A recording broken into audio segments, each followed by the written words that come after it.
আসসালামু আলাইকুম। Technique easy এডুকেশনের পক্ষ থেকে আপনাদের সবাইকে স্বাগতম জানাচ্ছি। প্রিয় শিক্ষার্থীরা, চলে আসলাম নতুন আরো একটা পর্ব নিয়ে। আজকের পর্বে আমরা কয়েকটি এমসিকিউ প্রশ্নের সমাধান করব। এখানে সবার প্রথমে আমরা যে এমসিকিউটি দেখতে পাচ্ছি, বলা হলো নিচে ৩টি বাহুর দৈর্ঘ্য দেওয়া হলো। ৩টি বাহুর দৈর্ঘ্য দেওয়া হলো। কোন ক্ষেত্রে ত্রিভুজ অঙ্কন সম্ভব? সংখ্যাগুলো দৈর্ঘ্যের এককে দেওয়া রয়েছে। এখানে যে মানগুলো, এরা সব দৈর্ঘ্য বোঝানো হচ্ছে। ৩টা বাহুর দৈর্ঘ্য, একটা বাহুর দৈর্ঘ্য ৫, একটা বাহুর দৈর্ঘ্য ৬, একটা বাহুর দৈর্ঘ্য ৭। এভাবে করে এই অপশনগুলোতে মানগুলো দেওয়া আছে। তো বলছে এই মানগুলোর মধ্যে কোন মানগুলো দিয়ে আমরা ত্রিভুজ আঁকতে পারবো। ত্রিভুজ অঙ্কন করার ক্ষেত্রে যেই মানগুলো রয়েছে, এখানে একটা শর্ত আছে।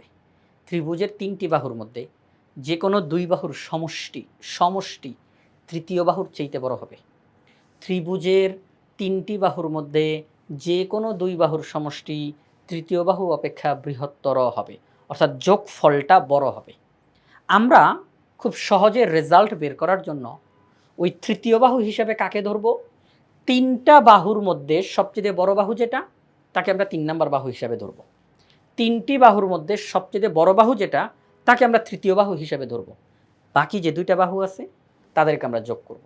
আমরা দেখব এই যোগফল ওই বড় বাহুর চাইতেও বড় হয়েছে কিনা। যোগফল বড় বাহুটার চাইতেও বড় হয়েছে কিনা, অর্থাৎ তৃতীয় বাহুর চাইতে বড় হয়েছে কিনা। যদি হয় তাহলে আমরা বলবো হ্যাঁ, ত্রিভুজ অঙ্কন করা সম্ভব। আর যদি যোগফল তৃতীয় বাহুর সমান হয় অথবা যোগফল তৃতীয় বাহুর চাইতে ছোট হয়, তাহলে ত্রিভুজ আঁকা যাবে না। তাহলে আমরা এখান থেকে চেক করি। তাহলে ৫, ৬, ৭, এখানে বড় কোনটা? ৭। তাহলে ৭ তৃতীয় বাহু হিসেবে থাকুক। বাকি ২টা বাহুকে আমরা একটু যোগ করি। ৫ আর ৬ যোগ করলে হয় ১১। ১১ ৭-এর চাইতে বড়। যেহেতু আমরা দেখলাম এখানে ৩টা বাহুর মধ্যে ২ বাহুর যোগফল তৃতীয় বাহুর চাইতে বড় হয়েছে, সুতরাং আমরা বলবো এই মানগুলো দিয়েই আমরা ত্রিভুজ অঙ্কন করতে পারবো। অর্থাৎ এই মানগুলোই হচ্ছে সঠিক, এদেরকে দিয়ে ত্রিভুজ অঙ্কন করা সম্ভব। অন্য অপশনগুলো কেন উত্তর হিসেবে আমরা নিতে পারবো না? কেন? আসেন আমরা বাকি অপশনগুলো একটু চেক করি। ৫, ৭, ১৪, এখানে সবচেয়ে বড় বাহুটা হচ্ছে ১৪, তাহলে এটাকে ৩ নাম্বার বাহু হিসেবে রাখি। ৫ আর ৭কে যোগ করলে কত হয়? ৭, ৫, ১২। ১২ ১৪-র চাইতে বড় না। ১২ ১৪-র চাইতে বড় না। তাহলে ২টি বাহুর যোগফল তৃতীয় বাহুর চাইতে বড় হয় নাই, তাহলে আমরা এটা দিয়ে ত্রিভুজ আঁকতে পারবো না। এখানে ৩ নাম্বার বাহু ৭, আর কি বড় বাহু ৭ থাকুক। ৩ আর ৪ যোগ করলে হয় ৭। ৭ ৭-এর চাইতে বড় না, তাহলে আমরা ত্রিভুজ আঁকতে পারবো না।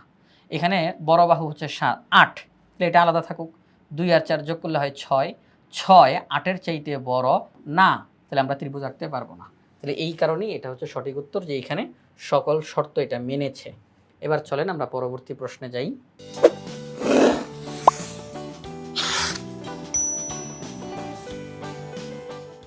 পরবর্তী প্রশ্নে আমরা এখানে একটা চিত্র দেখতে পাচ্ছি। পি কিউ আর একটি ত্রিভুজ এবং পি কিউ বাহুকে বর্ধিত করা হয়েছে এস পর্যন্ত। এই বর্ধিত করার কারণে ত্রিভুজের বাহিরে একটা কোণ উৎপন্ন হয়েছে। এই কোণটাকে বলা হবে বহিস্থ কোণ। ত্রিভুজের বাহিরে অবস্থানকারী একটা কোণ বহিস্থ কোণ। যদি আমরা কোনো ত্রিভুজের বাহুকে বর্ধিত করি, তখন যেই কোণটা তৈরি হবে ত্রিভুজের বাহিরে, সেটা হচ্ছে বহিস্থ কোণ। তো তাহলে এটা বহিস্থ কোণ।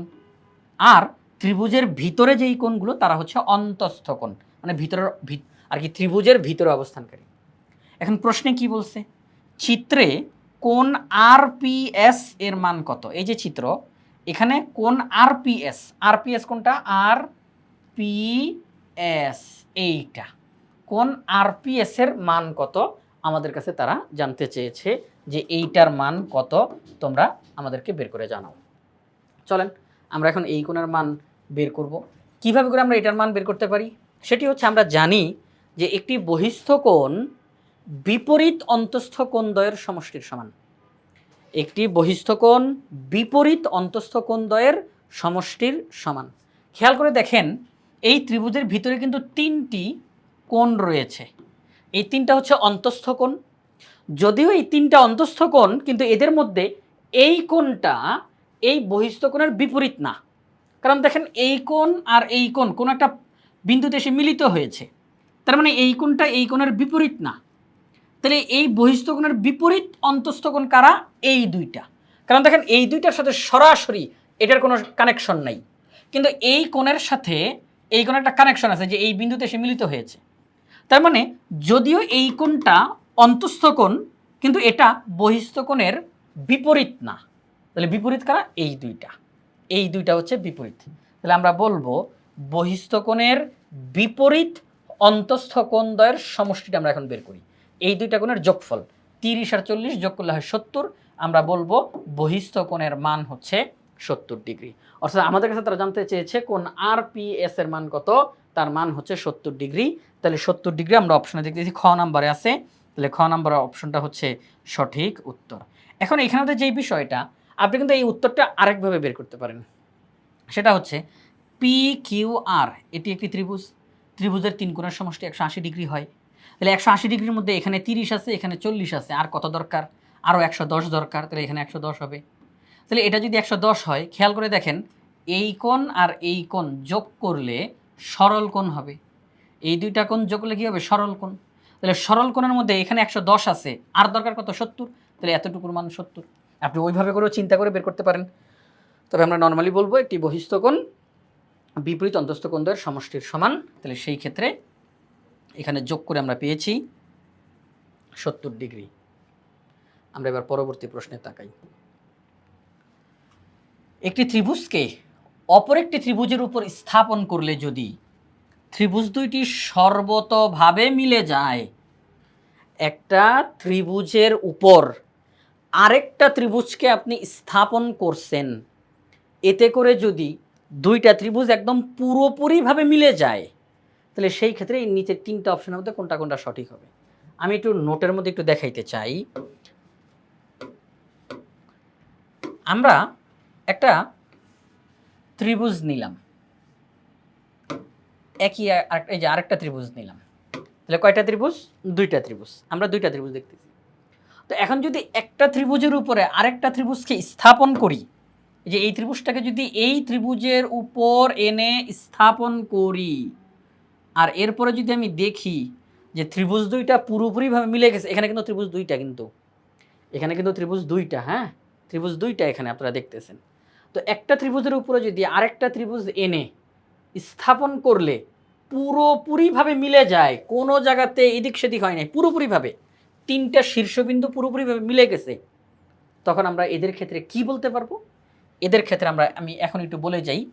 এই 2টা ত্রিভুজের ক্ষেত্রে আমরা তখন বলতে পারবো যে এই 2টা ত্রিভুজ হচ্ছে সর্বসম। কি? সর্বসম, অর্থাৎ সব কিছু সমান। এই 2টা ত্রিভুজের সব কিছু সমান, কোনো পার্থক্য নাই। যদি কোনো কিছুতে পার্থক্য থাকতো তাহলে পুরোপুরিভাবে মিলতো না। প্রশ্নে বলে দিছে না সর্বতভাবে মিলে যায়, মানে পুরোপুরিভাবে মিলে যায়। তাহলে সব কিছু সমান, এই জন্যই মিলছে। তাহলে আমরা এদেরকে বলতে পারবো সর্বসম ত্রিভুজ। তারপরে যেহেতু সর্বসম ত্রিভুজ, তাহলে অনুরূপ বাহু, অনুরূপ বাহু, অনুরূপ বাহু তারা পরস্পর সমান হবে। 2টা ত্রিভুজ সর্বসম, 2টা ত্রিভুজের অনুরূপ বাহুগুলো সমান। অনুরূপ কোণ, এই যে এই কোণটা, এই কোণটা, এই কোণ, এই কোণ, এই কোণ, এই কোণ, অনুরূপ কোণ তারা পরস্পর সমান হবে। অনুরূপ কোণগুলো পরস্পর সমান হবে। তাহলে যখন 2টি ত্রিভুজ একটার উপরে যদি আরেকটাকে স্থাপন করা হয় এবং এতে করে যদি পুরোপুরিভাবে মিলে যায়, তাহলে আমরা এদের ক্ষেত্রে বলতে পারি ত্রিভুজ 2টি সর্বসম, ত্রিভুজ 2টির অনুরূপ বাহুগুলো সমান, ত্রিভুজ 2টির অনুরূপ কোণগুলো সমান। তো আসেন আমরা এখানে দেখি অপশনে কী কী দেওয়া আছে। ত্রিভুজ 2টি সর্বসম, তাহলে এটা সঠিক। ত্রিভুজ 2টির অনুরূপ বাহু সমান, এটাও সঠিক। অনুরূপ কোণ সমান, এটাও সঠিক। তাহলে 3টা অপশনই সঠিক। তার মানে ঘ নাম্বার অপশনটা হচ্ছে সঠিক উত্তর। তো প্রিয় শিক্ষার্থীরা, আজকের পর্বে আমরা এই কয়েকটি এমসিকিউ প্রশ্নের সমাধান করলাম।